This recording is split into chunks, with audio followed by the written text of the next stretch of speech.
It's 7:44. The 2019 Warrior Games are in Tampa Bay for the very first time, and tonight's opening ceremonies have a very special MC, comedian and activist Jon Stewart. And on your sides, Evan Donovan is sitting down with Stewart this morning for an interview you will only see here on News Channel 8. Evan, good morning to you both. Hey, good morning to you, Ryan. I am here with the man, the myth, the legend, Jon Stewart. Thank you so much for getting up early and joining us. Really appreciate it, Jon. My pleasure, man. Thanks for having me. Yeah, absolutely. So you're hosting the opening ceremonies tonight at Amalie Arena, performance by Hunter Hayes, a country star. That's right. The game's been around for about 10 years now, That's so 2010. How did you first get involved with them? I got involved with them about 4 years ago when, so I live up in New York at the time, and they were going to be doing the games at West Point. So every branch rotates. So it was Army's turn, and they were going to do it at West Point. And we had a veteran immersion internship program at the show for...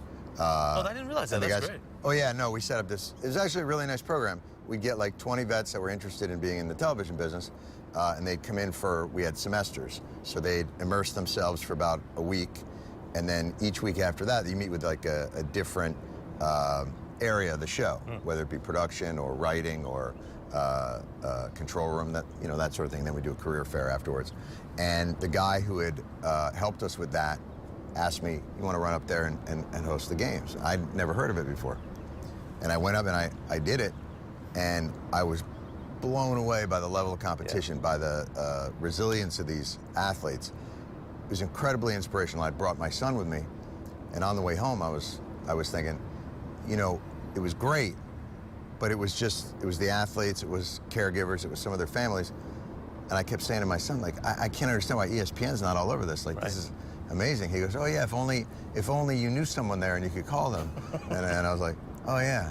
So I called them up. They came for later on in the games. They did really nice piece. And so ever since then, I've hosted it, and they'll come down. They do a bunch of stuff, and it's been really nice. And it has been, because I think it's gotten a lot higher profile since you got involved. More than 300 athletes competing, 14 different sports. All around the world. All around the world. Three new ones this year: golf, wheelchair tennis, and wheelchair rugby. How inspiring is it to watch these guys? Well, wheelchair rugby is not inspiring. That really is like a demolition derby. I've never seen it. I mean, these guys, when they hit, wheelchair basketball is phenomenal, and it looks like it's a battle. Right. Wheelchair rugby is maybe the craziest thing I have ever seen. It's pretty nuts. And these athletes love it. Yeah. And, you know, adaptive sports have been this incredible way for them to kind of reconnect with that warrior mentality, the reason that they got involved with the military in the first place, that camaraderie. What's great about it, the intensity of the competition is off the charts, but the camaraderie, the way that they support each other, that's the most beautiful thing about it. Yeah. And, you know, I think everybody, you know, coming out tonight for those opening ceremonies, but also really coming out to attend those events and seeing how these athletes perform is fantastic. You're actually a former athlete yourself. You played soccer at William and Mary, great school up in Virginia. I went to UVA. Oh man, yeah, they were our nemesis. They would knock us out of the NCAAs every year. There's still an award, apparently, according to IMDb, called the Lebo. Given to the funniest guy on the team. That's for Leibowitz, obviously. That's right. That's your maiden name. My maiden name, yes. Before I got married. Yeah, I had a ball playing soccer. Obviously, I'm not the athlete now that it was. As a matter of fact, it's funny. I think I pulled 3 muscles turning and looking at you. So, not as agile as I once was. But I want to talk to you briefly about your appearance last week on Capitol Hill, fighting for the 9/11 first responders. You've been involved with this since 9/11. Yeah. Emotional testimony. How do you get politicians to care more about the people that they tend to leave behind? They pay lip service to, but then when it comes to policy, they leave them behind. And that's then how do you get citizens to care that those politicians are not doing that and get better ones in there? Well, look, everybody, you know, it's understandable.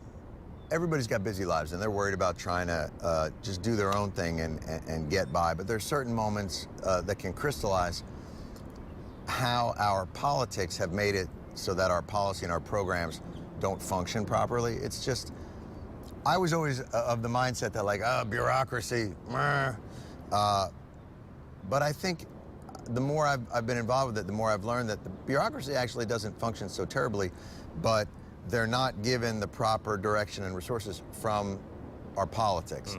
And it's not all of them. I mean, the Congress is filled with some people that are really want to get things done and want to do the right thing, but man, the leadership, the people at the top that clog it up, Yeah. boy, it sends the message. And I only got some, you know, Lou Alvarez, who is a former Marine and he was a demolitions guy, bomb squad at NYPD. When he spoke, and I knew how hard it was for him to come down there, and I looked up at the dais and there was only 6 people out of 14 that were sitting there, I think that's what, I'd had a rather more conciliatory message that I was going to deliver, and Right. I think I Just fired you up. I think it was just so upsetting. And I think there's a lot of Congress people who are upset by that gridlock as well, by the management. But, you know, obviously they're trying to get things done, too. Jon Stewart. I think that's right. Thank you so much for Thank you, joining man. us. Come out, opening games tonight, Amelie Center. Don't mess around. Yeah, we appreciate you being here. Thank you, sir. Thanks so much. Thanks for having us. Yeah, absolutely. Back to you, Ryan. He has done some great work. Thank you for that interview, Evan. And again, Jon Stewart is emceeing the Warrior Games opening ceremonies tonight inside Emily Arena. Tickets are still available for $15. We have a full schedule of events on our News Channel 8 app. As he said, make sure you get out and support our heroes.